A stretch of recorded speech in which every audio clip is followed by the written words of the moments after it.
하나님 말씀은 마가복음 10장 46절부터 52절까지입니다. 신약성경 73페이지입니다. 한 절씩 저와 여러분이 교독하겠습니다. 46절입니다. 그들이 여리고에 이르렀더니 예수께서 제자들과 허다한 무리와 함께 여리고에서 나아가실 때 디메오의 아들 맹인 거지 바디메오가 길가에 앉았다가 나사렛 예수시란 말을 듣고 소리질러 이르되 다윗의 자손 예수여 나를 불쌍히 여기소서 하거늘 많은 사람이 꾸짖어 잠잠하라 하되 그가 더욱 크게 소리질러 이르되 다윗의 자손이여 나를 불쌍히 여기소서 하는지라. 예수께서 머물러 서서 그를 부르라 하시니 그들이 그 맹인을 부르며 이르되 안심하고 일어나라 그가 너를 부르신다 하네. 맹인이 겉옷을 내버리고 뛰어 일어나 예수께 나오거늘 예수께서 말씀하시되 네가 무엇을 하여 주기를 원하느냐. 맹인이 이르되 선생님이여 보기를 원하나이다. 함께 봅니다. 예수께서 이르시되 가라 내 믿음이 너를 구원하였느니라 하시니 그가 곧 보게 되어 예수를 길에서 따르니라. 아멘. 누가복음 10장 보니까 우리 주님이 12제자를 천장에 내보내시는 장면이 나옵니다. 그때 주님의 솔직한 제자들에 대한 마음이 담긴 말씀을 하십니다. 내가 너희를 보내는 것은 양을 이리 가운데 보내는 것 같도다. 이런 마음이었어요. 무슨 의미죠? 우리가 구원받고 하나님 자녀고 기도하고 한다고 하지만 우린 양과 같이 연약하다는 겁니다. 우린 양과 같이 무능하고 힘이 없다는 뜻이 되는 것입니다. 또한 두 번째 의미가 담겨 있습니다. 그런데 우리가 가야 하는 이 땅은 이리가온 같은 힘있고 능력 있는 불신앙과 흑암과 재앙과 어둠의 역사, 사단의 역사가 존재하고 이 땅을 무너지게 하는 땅으로 가라는 것입니다.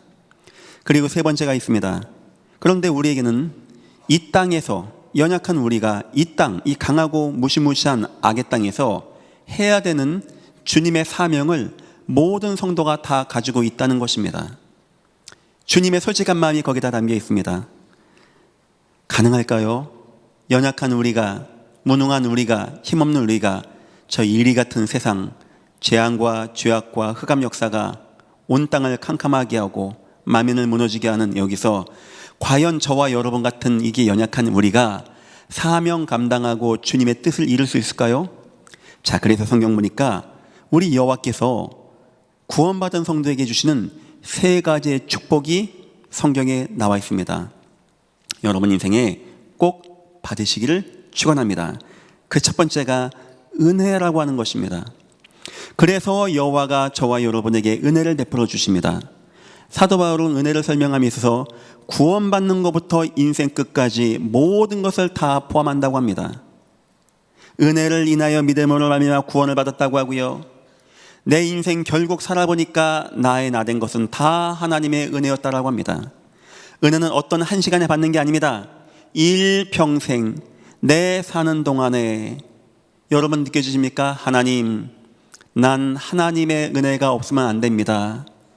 그런 은혜가 임하기를 예수 이름으로 축원합니다. 하나님은 분초분초마다 우리와 함께 하시고 일평생 함께 하시면서 저와 여러분에게 매 순간 매 시간 앉았을 때, 길 갈 때 언제든지 저와 여러분과 함께 하시면서 은혜를 베푸시는 그 하나님의 은혜, 그걸 가지고 우리는 이 땅에서 승리하고 나가는 겁니다. 두 번째가 있습니다. 긍휼이라고 하는 것입니다. 우리는 하나님의 긍휼을 받아야 됩니다. 이것은 항상 받는 것은 아닙니다. 주로 성경 보니까 우리가 구원받았지만 부족하고 연약하고 실수하고 때로는 죄악에 빠지게 되어지고 그때도 우리 여호와는 우리를 사랑하십니다. 우리를 기억하십니다. 우리 통하여 하나님의 계획을 이뤄나가십니다. 그때 여호와가 우리에게 베푸는 것이 바로 하나님의 긍휼이 되는 것입니다. 여러분의 인생에, 힘든 여러분의 인생에, 부족하고 문제 많은 여러분과 저희 인생에 여호와의 긍휼이 임하시기를 예수 이름으로 축원합니다. 그런데 세 번째가 있습니다. 굉장히 중요한 겁니다. 오늘 설교랑 관계된 것입니다. 여호와가 중요한 순간에 베푸시는 이적과 기적과 표적의 역사가 있는 거예요. 홍해 앞에서 홍해를 갈라지기도 하고 사자굴에서 통과하게 되어지고 물과 불을 통과하게 되어지고 죽은 자가 살아나게 되어지고 병든 자가 치유다 받게 되어지며 귀신 역사가 떠나게 되어지는 이런 기적의 역사. 은혜는 일평생 받는 것이고 이 긍휼이라는 것은 내가 무능하고 실패할 때 치유받을 때 받는 것이라고 한다면 이 기적은 단어가 전도랑 연결되어집니다. 전도가 되어질 때, 전도를 할 때, 전도를 막을 때, 전도가 막힐 때, 전도를 위해서 하나님은 기적의 역사, 능력의 역사, 하나님의 살아계심의 역사, 바울이 한 섬에 가게 되어집니다. 뱀에게 물린 겁니다. 독사입니다. 모든 사람이 보고 이 사람은 죄 많다, 이렇게 죽는구나. 바울은 안 죽었습니다. 툭툭 털어버리고 살았습니다. 여러분 그 이유를 아십니까? 워낙 예수 믿으면 무슨 독을 마셔도 안 죽는 겁니까? 바울은 죽으면 안 되는 거였어요. 바울은 전도자였고 전도하기 위해서 가는 자였고 그 멜리데 섬에 예수 그리스도의 능력을 증거하기 위해서 죽을 수가 없는 하나님의 기적과 역사가 나타났다는 겁니다. 우리 인생에는 하나님의 은혜가 늘 필요합니다. 우리 인생에는 긍휼이 필요합니다. 또한 우리 인생에는 하나님의 기적 역사가 필요합니다. 여러분의 인생에 참 전도와 참 선교 속에 거하고 하나님의 기적과 이적을 누리고 승리하는 여러분 다 되시기를 예수 이름으로 축원합니다. 오늘 말씀의 제목입니다. 하나님의 기적은 언제 일어나는가? 아무나 기도하면 하나님이 얼쿠나 내가 기적 베풀게 하겠습니까? 아무나 주여 하면 주님이 기적 베푸십니까? 아무나 대부도 바닷가 가서 갈라져라 하면 갈라지겠습니까? 그냥 교회 열심히 나가고 헌금 많이 내면 기적 나타나는 겁니까? 능력 많은 목사가 머리 안 서고 꾹꾹 누르고 기도하면 기적 나타납니까? 그렇지 않습니다. 성경에는 기적이 나타나는 내용이 나오게 되어져요. 먼저 서론입니다. 왜 여호와는 저와 여러분에게 기적을 베푸셔야 됩니까? 기적을 안 베풀면 안 되는 이유가 뭡니까? 왜 성경은 중요한 시간에 이적과 기적의 역사가 나옵니까? 왜 여호와께서 저와 여러분에게 기적을 안 베풀면 안 됩니까? 먼저 그거 이해해야 되겠죠.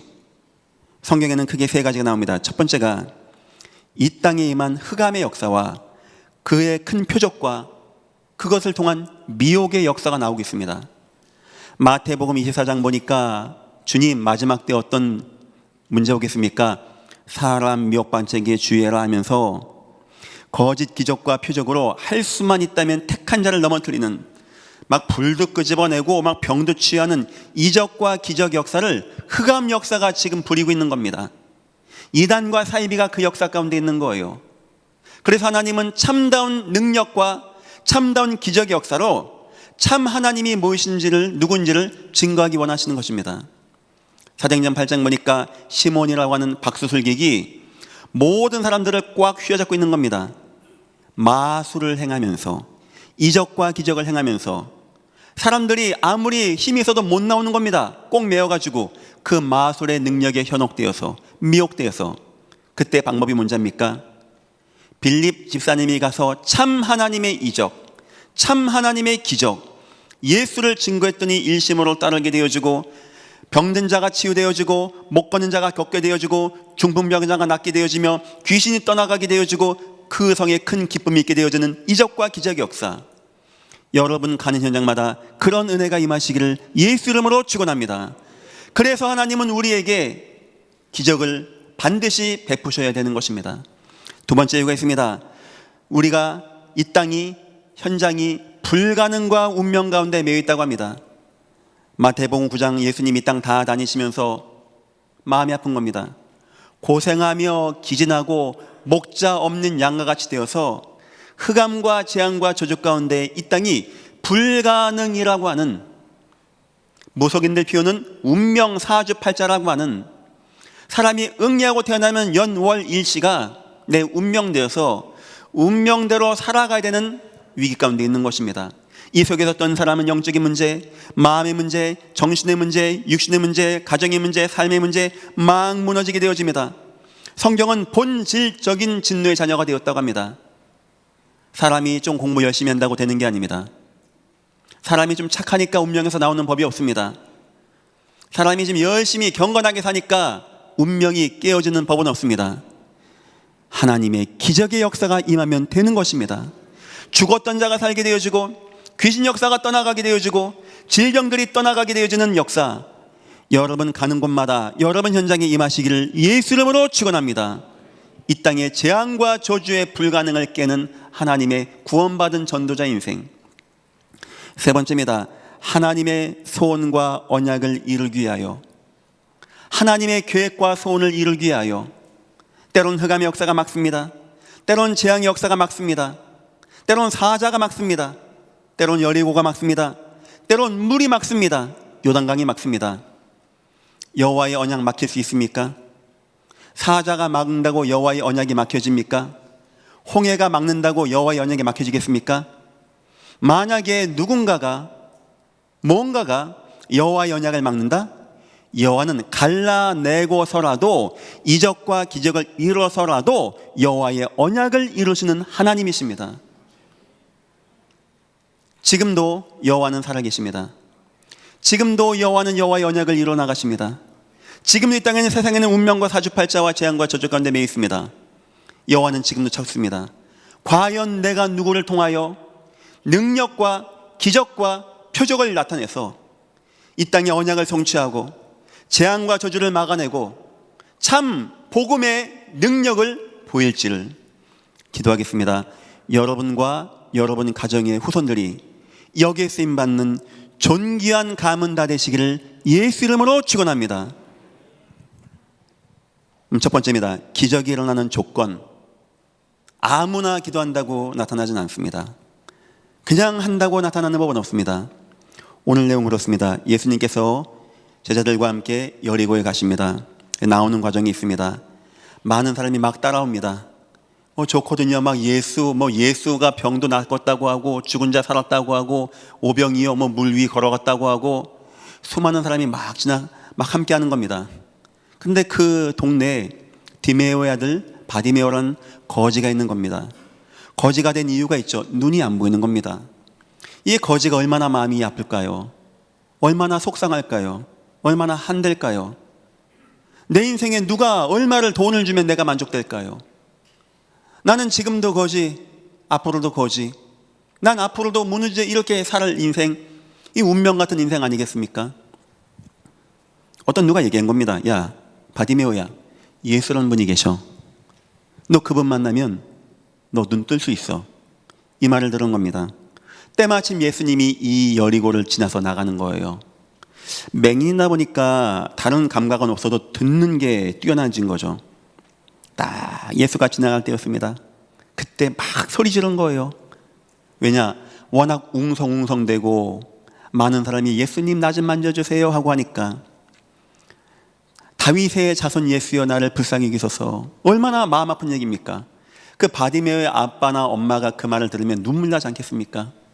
우리 바디메오가 저런 인생 살고 있구나. 바디메오가 막 소리 지릅니다. 다윗의 자손 예수여 나를 불쌍히 여기소서. 안 들리죠? 막 주변에서는요 막 시끄럽다고 어디 공중 도덕을 지켜야지 하고 사람들이 막 책망하는 겁니다. 일평생 바디메오 그런 막 세상 말라면 갑질당하는 인생을 살아온 겁니다. 거지죠. 눈도 안 보이죠. 그렇게 사람들에게 그렇게 막 홀대당하고 있죠. 여러분 같으면 그렇지, 내가 공중도덕을 잘 지켜야지 가만히 있겠습니까? 내 눈이 뜨냐 안 뜨냐는 문제인데, 나 지금 이 예수 못 만나면 언제 만날 기회가 없는데, 그땐 공중도덕이 어디 있습니까? 또 외치는 겁니다. 다윗의 자손 예수여 나를 불쌍히 여기소서. 수많은 사람이 외쳤는데 그 가운데 예수님은 그 말이 딱 들렸어요.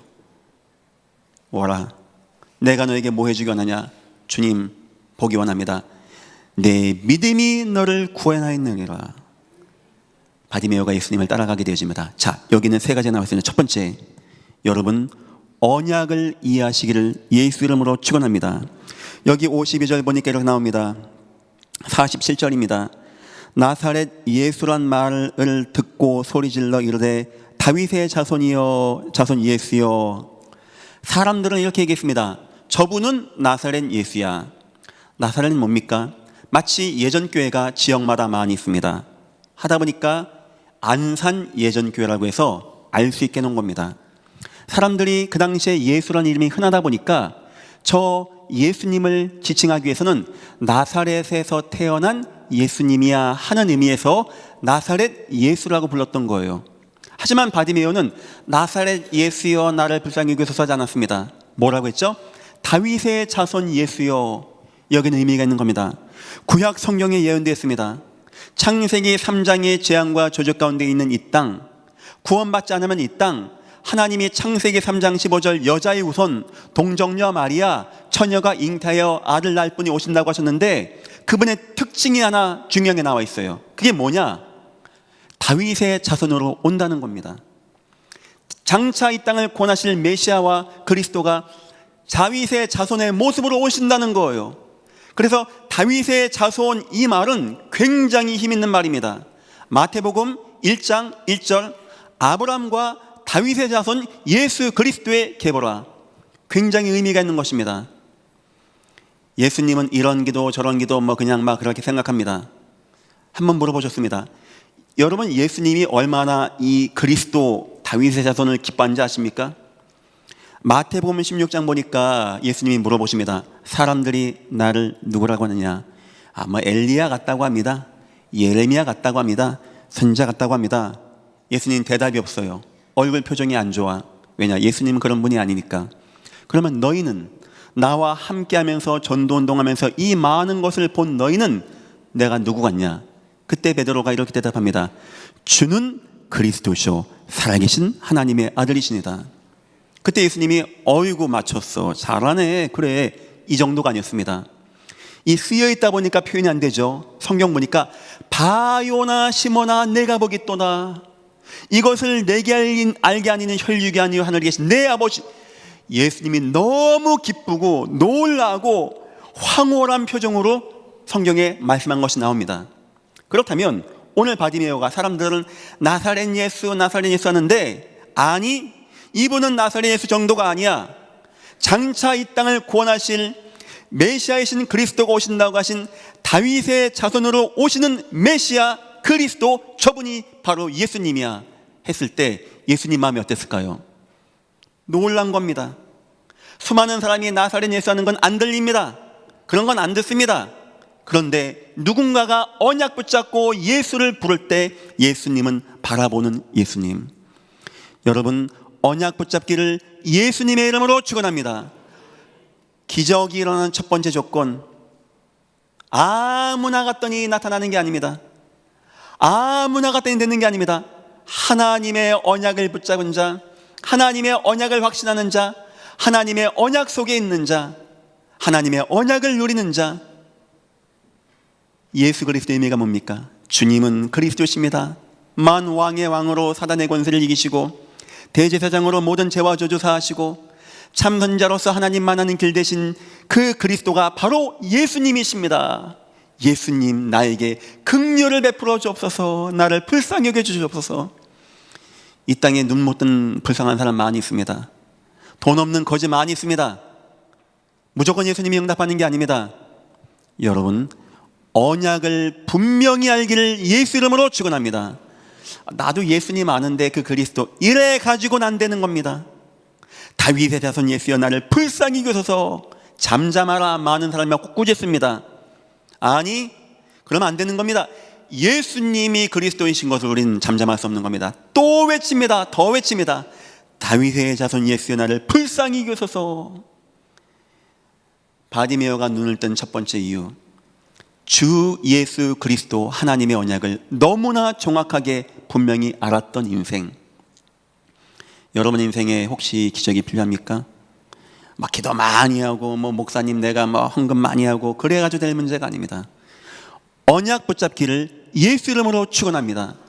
얼만큼 언약 붙잡냐? 이 바디메오 같이 딴 거 필요 없어. 예수면 돼. 예수. 이 정도의 갈급한 마음, 한 맺힌 마음으로 붙잡은 언약. 저 혈루증 여인이 예수님만 잡으면 돼. 수많은 사람이 앉았습니까? 예수님 좀 만져주심을 바라고. 아니요, 그리스도를 알고 붙잡는 자는 차이가 난다니까요. 자, 두 번째 이유가 있습니다. 48절 보니까 많은 사람이 꾸짖어 이렇게 나오게 되어지고요. 46절 보니까 그들이 여리고에서 이르렀더니 예수께서 제자들과 허다한 무리와 수많은 사람이 지금 예수님과 함께 있는 겁니다. 안타깝게도 이 사람들은 지금 예수님을 나사렛으로 예수로 합니다. 좋은 사람, 좀 능력 있는 사람, 힘 있는 사람으로 알게 되어집니다. 사도행전 3장 보니까 성전 미문에 앉은 안진뱅이가 기적을 맛보게 되어집니다. 자, 물어보겠습니다. 그 사람이 교회를 많이 갔습니까? 헌금을 많이 냈습니까? 사람이 착했습니까? 왜 그 사람의 못 걷는 다리가 펴지고 구원받았습니까? 목표는 그 사람이 아니었습니다. 그 사람 한 명을 통하여 예루살렘에 예수를 못 박아 죽였던 유대인들을 전도하기 위한 하나님의 이적과 기적 역사가 그때 나타났던 거예요. 다시 말하면 하나님의 이적과 기적 역사는 언제 나타나는지 아십니까? 전도가 되어지는 현장에서, 전도 속에서 전도를 하게 나가게 되어질 때 나타났다는 겁니다. 간밤에 주의 성령이 오라고 하는 꿈을 바울이 꾸게 되어집니다. 그런데 감옥 갑니다. 죽을 것 같습니까?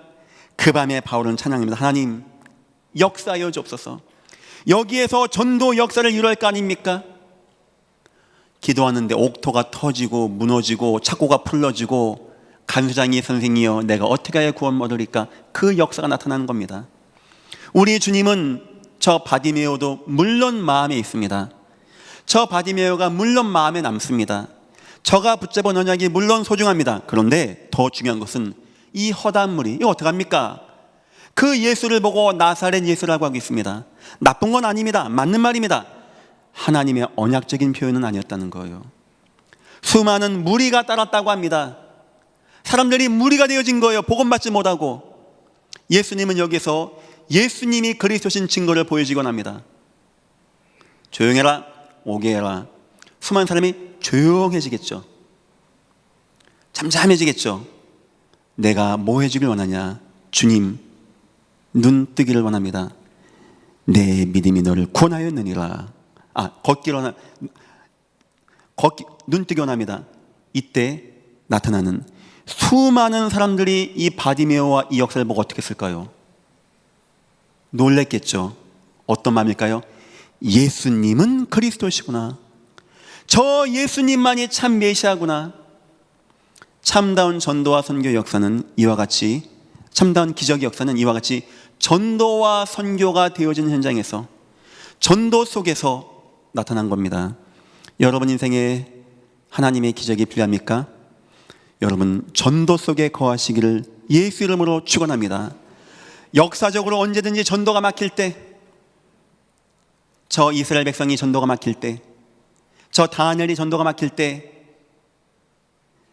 믿음의 청년들의 전도가 막힐 때, 하나님은 이적과 기적의 역사로 바울이 탄 배가 풍랑에 무너집니다. 얼마나 풍랑이 세게 왔냐? 선원과 선주도 선원들도 다 포기하고 구원의 여망이 없었다고 합니다. 어마어마한 광풍이 분 거죠. 그런데 그 배가 딱 서게 됩니다. 바울은 얘기합니다. 걱정하지 마십시오. 간밤에 주의 사자가 나에게 왔습니다. 그리고 한 말이 있습니다. 바울아, 두려워 말라. 너 가이사 앞에 가서 로마 전도해야 돼. 하나님이 바울 통하여 언약하신 이방과 임금과 왕들을 향한 언약이 막히는 순간이 왔어요. 그때 바울은 죽으면 안 되는 겁니다. 여러분, 우리 인생 이렇게 돼야 안 됩니까? 우리 인생이 막 위기에 만났는데 막 무너질 것 같은데 하나님이 안 돼. 아무 것이 집사, 아무 것이 장로는 무너지면 안 돼. 저 사람은 병 걸려도 안 돼. 내 언약과 전도 선교 속에 있어야 돼. 이런 인생 돼야 안 되겠습니까? 에바브라디도라는 사람이 있습니다. 죽을 병 걸렸습니다. 참 사람 좋아요. 말 안 합니다. 혹시 이것 때문에 사도들과 성도들이 걱정할까 봐 혼자 죽는 겁니다. 바울이 알았습니다. 그래, 하나님, 이 사람은 살려 안 됩니까? 역시 하나님이 그 사람 살렸어요. 이유가 뭐냐?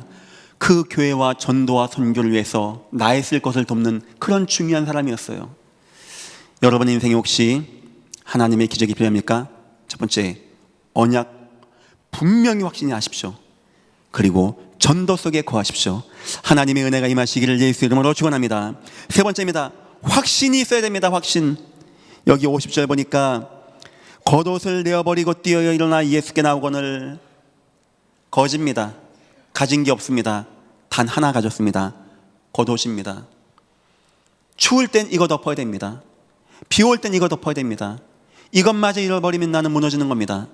그런데 오늘 표현에 굳이 이 거지가 겉옷을 벗어버린 것이 나오게 되어집니다. 저는 의미가 있다고 생각합니다. 바디메오가 이제 다 벗은 거예요. 난 이제 오직 예수님만 의지하겠습니다. 난 예수님만 있으면 되어집니다. 예수님과 함께하면 되어집니다. 내게 주 예수님의 은혜만 임하면 되어집니다. 결단하는 겁니다. 우리 여호와는요 참 특이하신 분이십니다. 이스라엘 백성이 홍해 갈 때 갈라 놓으면은 좀 안 좋습니까? 사랑 많은 우리 여호와께서 갈라 놓고 건너가면 누가 뭐라고 합니까? 안 갈라나요. 물이 막 철철철 넘칩니다. 사람들이 막 원망합니다. 봐라 내가 뭐라 했냐, 왜 나오겠냐, 이제 다 죽는 거 아니냐. 뒤에 보니까 애국 군대가 장자가 죽어서 막 철병거를 타고 막 죽인다고 쫓아오지. 황량한 사막이지, 물은 꽉 차 있지. 여호와가 뭘 기다리는지 아십니까? 확신입니다. 그때 모세가 나옵니다. 너희는 두려워하지 말라. 가만히 있어라. 이게 말이 됩니까? 가만히 있으라니. 그리고 여호와께서 너희를 위하여 행하시는 구원을 보라. 오늘 너희가 본 저희국 군대는 다시는 보지 못할 것이다. 여호와께서 너희를 위하여 싸우실 것이니라. 내동 가만히 있던 여호와가 그때 말씀하십니다. 너 가만히 있지 말고 지팡이 내밀어. 왜냐? 모세와 함께 한다는 증거를 보이겠죠. 60만 명 원망 불평하는 사람들이 아닌 나는 지금 모세의 말을 듣고 모세와 함께하고 모세 통하여 내가 역사할 거야.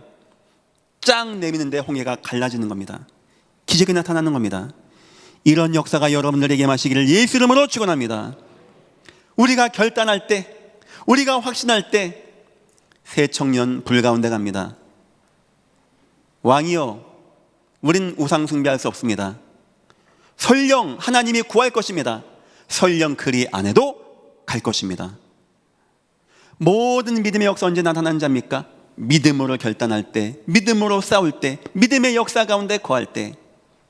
바로 바디메오이가 바로 그 얘기입니다. 그냥 아무나 주여 하니까 눈 다 떠줍니까?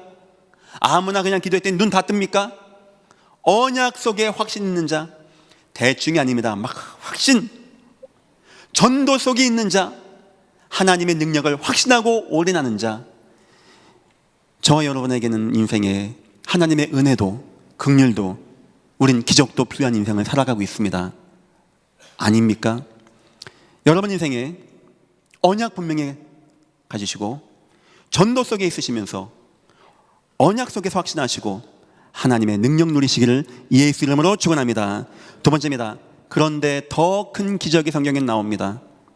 어쩌면 우리가 발 났어요, 눈 났어요, 손가락 났어요, 병 났어요, 사업 잘 됐어요, 이거는 솔직히 기적이 아닙니다. 그건 구원받은 성도에게 주시는 은혜 아니겠습니까?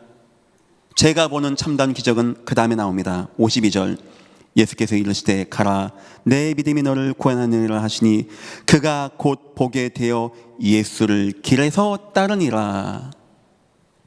나와 같은 자, 죄 많은 자, 세상 좋아하는 자, 하나님이 어딨냐라고 원망하는 자, 이 땅에 운명 가운데 실패할 자인데 하나님의 은혜 가운데 내가 예수를 신하고 구원받은 것도 참 감사하고, 내가 예배 속에 있다는 것도 감사하고, 내가 전도자가 된다는 거.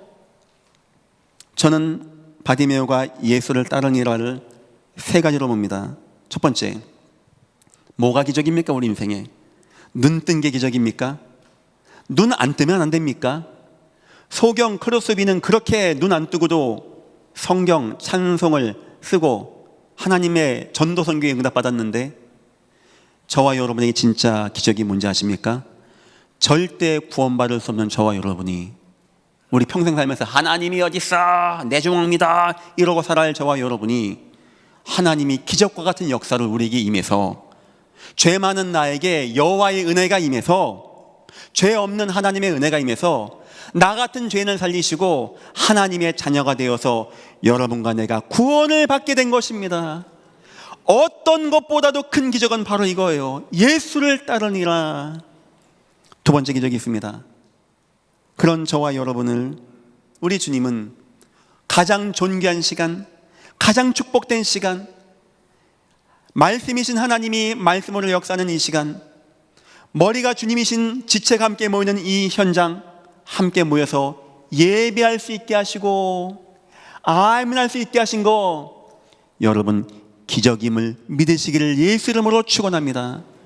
사람들은 이해가 안 돼요. 뭐하러 교회가, 그때는 쉬어야지, 주일날 일요일날 일하면 따따블인데, 다 그런 생각합니다. 그거 이상, 너네 광신도야, 다 그럽니다. 우리가 예배하고 막 아멘하면은 이해를 못합니다. 왜냐? 하나님의 기적적인 역사가 임하지 않았기 때문에. 우린 이상하죠. 예배한 마음이 뜨거워져, 막 힘이 나, 막 은혜가 돼, 막 살 것 같대. 그거 하나님의 기적이 여러분에게 임하게 된 것입니다. 예수를 따르니라. 세 번째입니다. 진정한 기적 뭔지 압니까? 나와 같은 사람이 구원받고 예배하는 거 감사한데, 이제 나와 같은 사람을 주님이 천사에게도 맡기지 않은 사명을 주셨어요.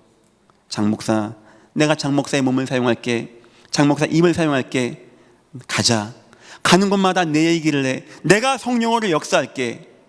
저와 여러분이 구원받은 것도 감사하고 은혜 받은 것도 감사하고 응답 받은 것도 감사한데, 많은 사람 구원받지 못하고 재앙 가운데 흑암 역사 임한 곳에서 예수를 증거하고 예수를 전해서 예수님을 알리는 공생애 때 예수님이 하셨던 그 일을 우리가 감당하는 이 축복받은 거, 여러분 기적임을 믿으시기를 예수 이름으로 축원합니다. 예수를 따르니라. 눈 뜬 거 기적입니다. 눈 못 떠도 괜찮습니다. 하지만 구원을 못 받으면 안 되는 겁니다. 하지만 예배를 모르면 안 되는 거예요. 하지만 전도의 은혜를 모르면 안 되는 것입니다. 많은 성도는 자꾸 바디메오에 설교하면은 눈 뜨는 거 자꾸 생각합니다. 나도 눈 좀 뜨고, 나도 손가락 좀 펴지고, 발가락 좀 펴지고. 진짜 기적은 그게 아닙니다. 바디메오 같은 일평생 먹는 거 생각했던 인생, 세상 원망했던 인생, 힘들었던 인생이 예수님을 발견하고 예수님을 따르는 인생. 돈 많은 부자는요, 성경 보니까 재물이 많음으로 근심하고 예수님을 떠나갔다고 합니다. 많은 사람 다 그렇게 살아갑니다. 이런 기적과 기적이 없는 겁니다. 여러분 일평생 감사하시기를 예수 이름으로 축원합니다. 세 번째입니다. 기적을 위한 준비를 마음에 담아야 되겠죠. 사도행전 전체에는 수많은 이적과 기적 역사, 병 치유되고 귀신 떠나가고 죽은 자가 살게 되어지고 풍랑이 잔잔하고 뱀이 옥터 터지고 갈라지고. 그런데 사도행전 1장 8절 예수님은 딱 한 가지 말씀하십니다. 그렇지, 걱정하지 말고 너희가 성령만 충만해봐. 성령 충만 속에서 주님은요 막 기적을 나타내 나가시는 겁니다. 여러분이 성령 충만하는 거 세 가지입니다. 첫째, 예배 감격 가운데 거하는 거.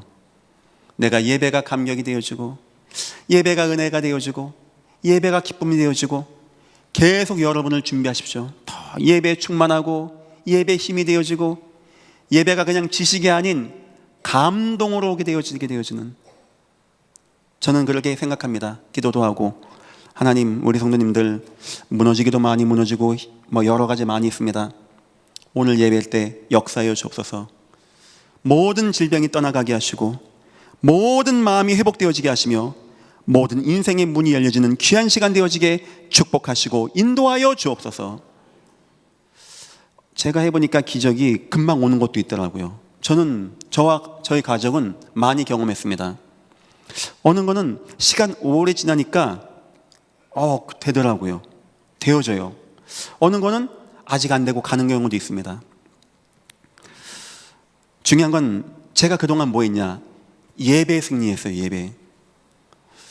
저는 군대에 있을 때 5분 대기조라고 아시죠? 저희 GOP 전방이다 보니까 교회를 못 가게 하더라고요. 그러니까 군화도 신고 잠을 자야 돼요. 그때는. 네, 저는 그때 예배 안 놓쳤습니다. 제가 2등병 된데 제 바로 위에 고참 하나 드리고 수공구에서 둘이 설교했어요. 헌금하니까 이 사람 돈이 없다네. 내가 100원 내고 100원 헌금하고 교회다 내고. 저는 압니다. 예배가 얼마나 소중한지. 다시 한번 부탁드립니다. 어떤 것과도 예배는 바꾸지 말기를 예수 이름으로 축원합니다. 두 번째입니다. 현장의 능력 속에 여러분 자꾸 거하셔야 돼요. 현장의 능력 속에. 우린 하나님의 능력이 필요합니다. 자꾸 봐야 돼요. 현장에서 죽은 영혼이 살게 되어지고 회복되어지고 치유되어지고 자꾸 우리가 성령 충만해져야 됩니다. 어마어마한 기쁨과 힘이 있는 겁니다. 아무리 세상에서 좋은 거 많이 봐도 이걸 못 봤다? 미안하지만 안타까운 인생을 살아가는 겁니다. 세 번째입니다. 기도의 은혜 속에 거하시기를 축원합니다.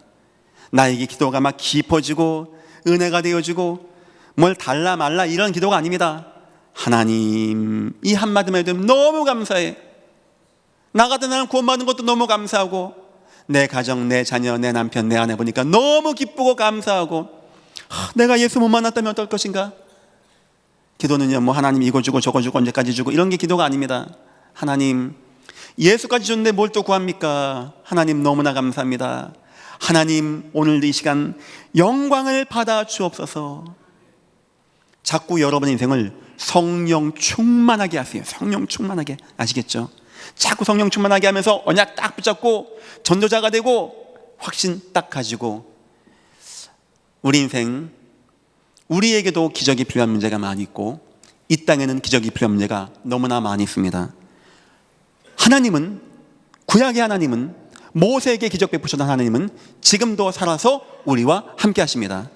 하나님의 기적 역사가 여러분에게 임하시기를 예수 이름으로 축원합니다. 결론입니다. 혹시 목사님, 나는요 기적이 없는데요, 나한텐 왜 이런 문제가 안 끝나는 겁니까? 일단 시간표일 수 있습니다. 여호와의 시간표. 그때 그 시간은 여호와가 자기의 권한에 주셨다고 합니다. 절대 낙심되지 마십시오. 계속 하나님 은혜 받으십시오. 어쩌면 그 문제가 일평생 갈 수도 있다라고 생각하십시오. 하지만 그 문제가 나를 흔들지 못할 만큼 내가 예배와 현장과 기도로 굳건해지십시오.